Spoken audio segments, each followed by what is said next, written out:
All right, section 3.2 is the measure of the center of the data. It's important to know where the center of the data are because you can gather a lot of useful information.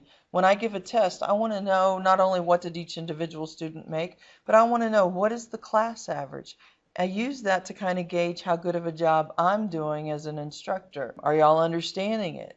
If the class average is high, I feel like I'm doing a good job, or my test is too easy. If the class average is low, I may want to relook at how I'm doing things, or you may want to look at how your study habits are. When you do your homework online using my math lab, I can actually see how much time you spend in the program. So if your test scores are low and you're not spending much time and you're just clicking through doing the homework by using the show me an example, you're not going to score well. That's not the best way to prepare. But those are things where you would look at the measure of the center to kind of get an idea of what's going on with the data. We use this to not only determine the value of each measure of the center, but also interpret those values. Part 1, this chapter is divided into 2 parts. This is the basic concepts of the measure of center. It's just the value that's in the middle of the data. There's several different measures for the measure of center. The most common is the arithmetic mean. It's the measure of the center obtained by adding the values that you have in your data and dividing by the total number of values.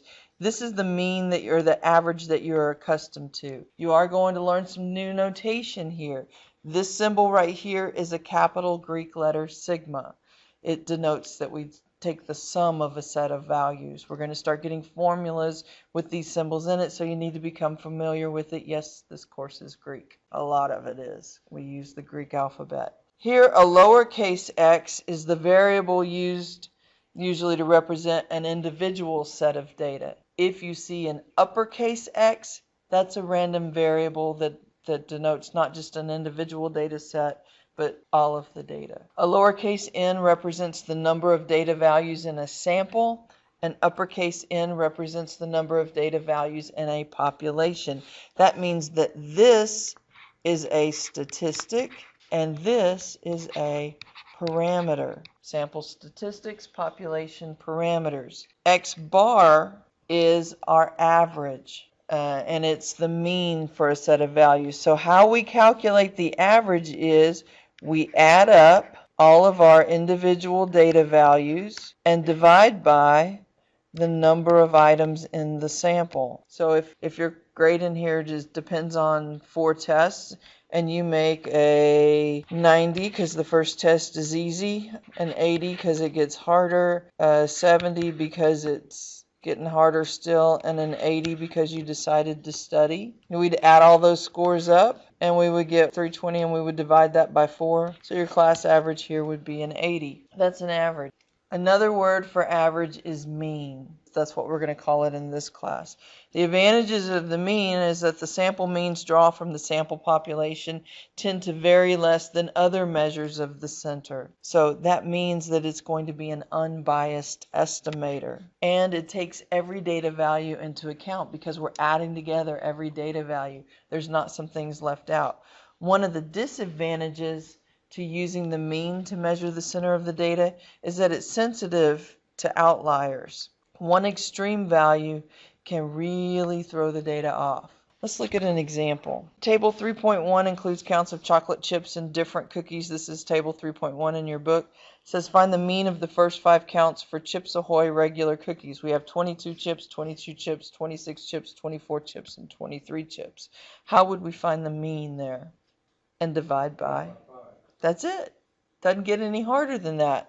Now, one thing I do want to show you is how to do this on your calculator rather quickly, where you can get more information than just the mean. So I'm going to turn on my calculator. Let's clear out our graph, and we're going to go back into our list by hitting Stat, Enter, and I'm going to use a new list, so I'll use list 3 here. We're going to put the data into the lists, 24 and 23. And this data is in list 3. So we're going to quit once we get the data into the list. And this is a new place to go on our calculator. We're going to hit Stat, and we're going to calculate our one variable statistics here. So you hit Stat, use the arrow here to go over to the right to calculate one variable statistics, hit Enter. And the data that I want to calculate this for is located in list 3. So I hit second, 3. Second, because if you look right above the number 3, you have a L3. That means you're going to use list 3, hit enter. And the first variable you see here is the mean for the cookies. It's X bar. X bar means it's a mean or an average. So we have 24.3. If we scroll down, and this arrow here means that there's more information below, and you scroll all the way down until that arrow disappears, we see the second measure of center, and that is the median. We see the mean, and over here we see the median. Now we haven't talked yet about what the median represents. The median is actually the middle value for your list of numbers.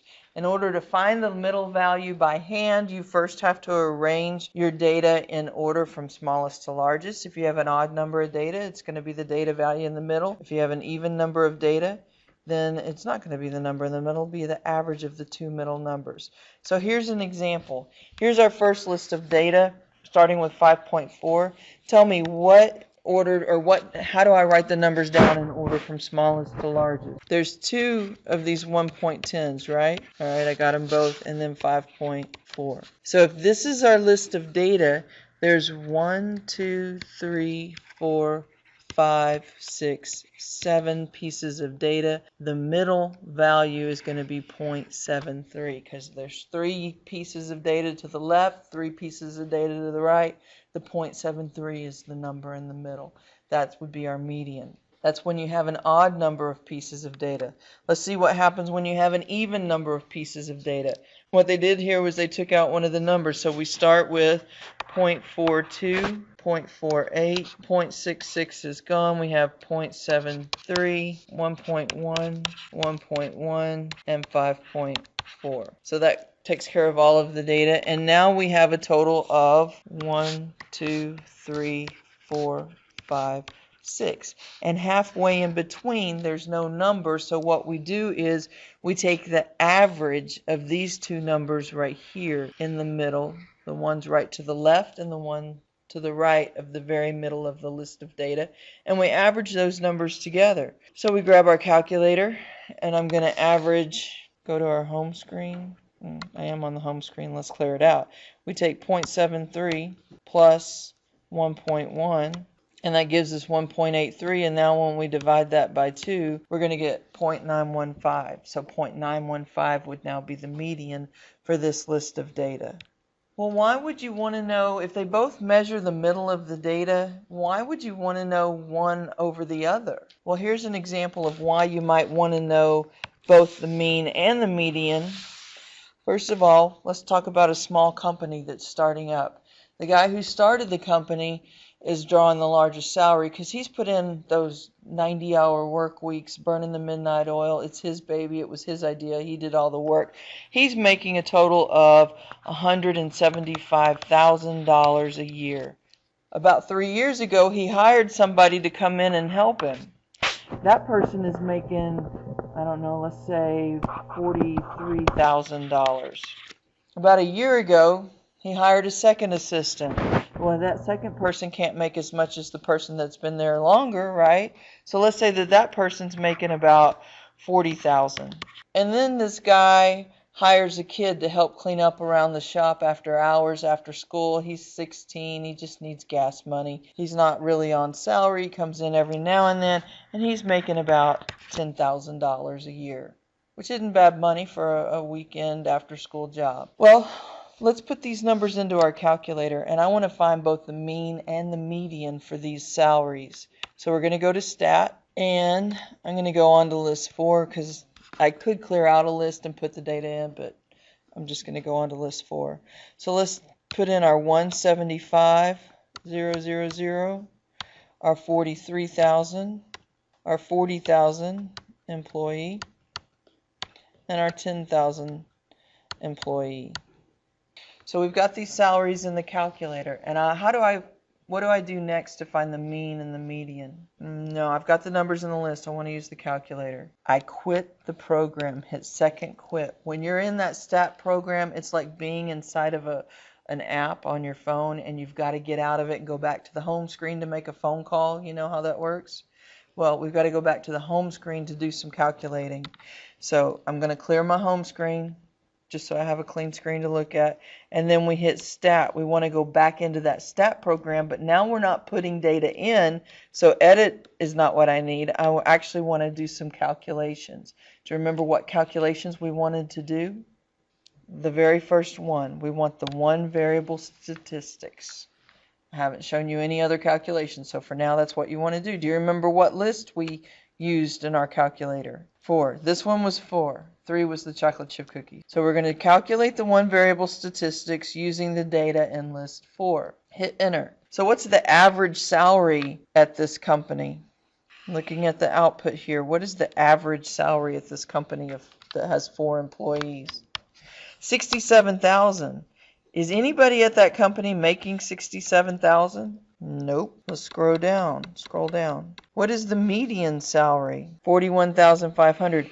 If you were hired in off the street to go to work for this company, not as a kid cleaning up on the weekends, but as a honest to gosh company employee producing whatever, which one of these two numbers do you think you would be more likely to make? The average or the median salary? The median salary. See, the average is very sensitive to that very large salary that the owner gets. It pulls the average up. This salary right here is what we call an outlier. It's very, very different from what everybody else makes. Even this kid here who's only making $10,000 wasn't enough to average out the employer's or the owner's salary. So whenever you're going to look for a job, if it's a small company especially, you want to look at the median salary. And you can research companies that you're going to be applying to in the future whenever you graduate from college, and you want to know both the mean and the median salary. And if those two numbers are far apart, the median is probably what you can look at making. All right, the mode. Let's talk about the mode. Mode rhymes with most. And that's a good thing because what the mode represents is the most frequently occurring piece of data. So it sounds like most, and that's what it is. The data set can have one mode, more than one mode, or no mode. In list A, is there a mode for our data? 110 is repeated, so this would be the mode, and we call this unimodal because there's only one mode. What about in B? We have 327s, we have 355s, there's a tie, and we would say for the mode here we get 27 and 55. We call this data bimodal. What about for the next one? Are any numbers repeated? No, they're not. So we would say that there's no mode for this data. Mid-range. The mid-range is a value, a numerical value that is exactly halfway between the maximum and the minimum value. The mid-range only uses 2 data points, the highest and the lowest, for calculating it. It's not the same as the median. In order to calculate the mid-range, we take the maximum value plus the minimum value and divide by 2. The mid-range is very sensitive to outliers. If you're measuring the center of the data, the round-off rule is we're going to carry to one more decimal place than is present in the original set of values. So when we were looking at the chips and the cookies, the chocolate chip cookies, and we came up with 23 point something, with the chocolate chip cookies, the mean was 23.4. That 0.4 is one place more than what our original data were measured to, which was the whole chip. Now, whenever you're working with data, you have to think about whether or not the results are reasonable. If the results don't seem reasonable to you, there's 2 types of things that you could have done wrong. First of all, you could have made a calculation error. Second of all, you could have made an input error. Let's say when I was putting numbers into the list and I forgot to hit enter and I ended up putting 2 numbers on the same thing. So instead of measuring 23 and 24, I had 2,324 as a data set. That would definitely throw things off and I would end up with results that didn't seem reasonable. And then the other thing you want to do is think about the method that was used to collect the sample data. We're going to think about it, but in this course we're not going to do a whole lot about it. If we know for a fact that things were collected using bias, then we're not going to work with the data. Here's an example problem. Identify the reason why the mean and the median would not be meaningful statistics here. Part A, rank by sales of selected statistics textbooks. Rank by sales. I'm assuming these numbers go with the book. Books, when we're talking about ranking books, those are categorical data. Each book is a different category, right? You can't look at an average of categorical data or qualitative data. Numbers don't make sense there. Part B, numbers on the jerseys of the starting offense for the New Orleans Saints when they last won the Super Bowl. Here's the numbers on the jersey. These are now quantitative data, but would it make sense to talk about an average jersey number? Remember when we talked about level of measure? These are nominal. Actually, they're probably ordinal level of measurement because we can arrange these numbers in order from smallest to largest. In order for the mean and the median to make sense, we need at least interval level of measure. Mean and median apply only to quantitative data, and in those data, the numbers have to make sense. They have to at least be interval or ratio level of measure. It's one of those things I say that you don't write down that probably would be helpful to know later on, why the mean and the median wouldn't apply to something. All right, part 2 goes beyond the basics for the measure of center. Here we're going to be looking at calculating a mean from a frequency distribution. In a frequency distribution, we don't list all the individual data values. In the formula we had before, where we had x bar was equal to the sum of the x's divided by the number of x's, we knew each and every data value. These are the individual data. Here, we won't know all of the individual data values because remember, whenever you have a frequency distribution, we have a range of values here. So in order to get past not knowing all the individual data values, what we do is we let x represent the class midpoint, and then we take the count times the class midpoint. We're going to estimate the average IQ from using the frequency table that we had in the previous chapter. In this first class, 50 to 69, these are the IQ scores. What would the class midpoint be? How do you find the class midpoint? Do you remember? You'd find the average using the two class endpoints, and that would be 59.5. So here we would say that the class midpoint is 59.5. What's the class width here? Do y'all remember how to determine the class width? How much is between? So what is the class width here? 20. So if the class midpoint for the first class is 59.5, what's the class midpoint for the next class? 79.5. And the next one?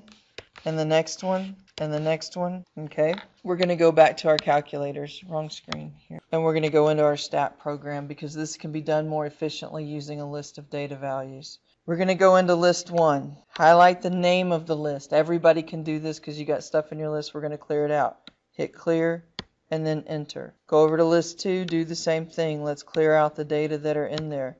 Hit enter. So we're going to, in list 1, I'm going to plug in my frequency. I have 2, 33, 35, 7, and 1. List 2, I'm going to type in my class midpoint. 59.5, 79.5, 99.5, 119.5, and 139.5. Go over to list 3. I should have cleared out more of these. I'm just clearing out my list. Go over to list 3. You see where my cursor is right now in list 3? We don't want our cursor there. We want the cursor on the name of the list. So move it up to the name. Because how I'm going to fill list 3 is by using a formula. The formula I want to do here is list 1 times list 2. That will give me the count times the midpoint. Because I don't know every data value in this class right here, I don't know every data value, I'm going to take the average data value and I'm going to say, okay, I have 2 of those. And it's going to average out. In class 2, I don't know every data, I don't know all 33 of these numbers, so I'm going to take that average and multiply it by 33. The next column consists of our frequency times our midpoint. And how we do that in our calculator is we have the name of the list highlighted and we hit second 1, and notice down here on the formula it has list 1 times second 2, and that's list 2. When I hit enter on my calculator, it's going to fill in list 3 with the product list 1 times list 2. Boom, there it is. So what I do now to get an average from a frequency table is I need to add up all these numbers that are in list 3. The easy way to do it is to go back into your stats, do your one variable statistics, on list 3, second 3. And look, there's the average. I don't want that. What I want is this number right here. It's the sum of every number in that list. Do y'all see that? Sum of the x's? That means it added up every number in the list. This number right here is the sum of all of the x's in list 3. And why did I need that? Because in order to get the average using a frequency table, I take that sum of x times f of x that's in list 3, and I get 7201, and I got to divide it by, this means just add up your frequency. Well, the sum of my frequency here is 78. You add up all the numbers in list 2 and you get 78. So now on my calculator, I can go to my home screen. Somebody do this for me, please. Do 7201 divided by 78. Tell me what the average IQ is for these kids that were exposed to lead. 92.32. Is that how I want to round this to, the place I want to round it to? Remember the round off rule? How were my original data value measured? Whole numbers, right? Well, how many places do I round this to? 1 decimal place. You round to 1 place more than what your original data were measured. So the average IQ based on this frequency table would then be 92.3. We can use a similar formula to calculate a weighted mean, a weighted average. It's just that instead of using a frequency, we have a weight. Your grades in this class are calculated using a weighted average. Anyway, if you look in your syllabus, you see how the course is weighted, how the grades are weighted. The majority of your grade weight comes from your exams. The final exam counts a little bit more than the regular exams. You would use the weight times your average there. We're going to look at how to calculate a GPA because a GPA is nothing more than a weighted average. In her first semester of college, a student of the author took 5 courses. Her final grades, along with the number of credits for each courses, were A for 3 hours, an A for 4 hours, a B for 3 credits, a C for 3 credits, and an F for 1 credit. She didn't want to go to PE, apparently. The grading system assigns quality points to letter grades as follow. An A is 4 points, a B is 3, C is 2, D is 1, and F is 0. So if you hear somebody say they have a 4.0, what that GPA, that means that they never made any grade in a course less than an A. It's very hard to do. My first B was a relief because then I didn't have to worry about maintaining a 4.0. But we're going to compute this student's grade point average. How we do it is we set up a column with the points that she earned, the credits. So we're going to set up a column for credits, points, and then we need credits times points. So she took a class for 3 credits and she made an A. So that's 4.0. She took a class for 4 credits and she made an A. She took a class for 3 credits, made a B, 3 credits, made a C, and 1 credit and made an F. Now this is small. The numbers are small enough we could probably do these in our head, right? We'll let the calculator help us. So this would be the total points, and how you get the total points awarded is by multiplying credits times points. So 3 times 4 is 12, 4 times 4 is 16, 9, 6, and 0. Then we add all of those points up. So that would be 43 points. So we have 43 points. To get your grade point average, we take the points and we divide it by the credit hours. So we end up with 43 divided by, how do we get the total credit hours that she attempted? 14. Somebody give us her GPA. 43 divided by 14 is what? 3.07. By the way, the college does not round when they calculate GPAs. If that's a 3.07 and they were only going to 1 decimal place, that would be a 3.0. A 3.0. Even with those 7 hours of A's, that 1 hour of F's really hurts. It drops your grade point average way down.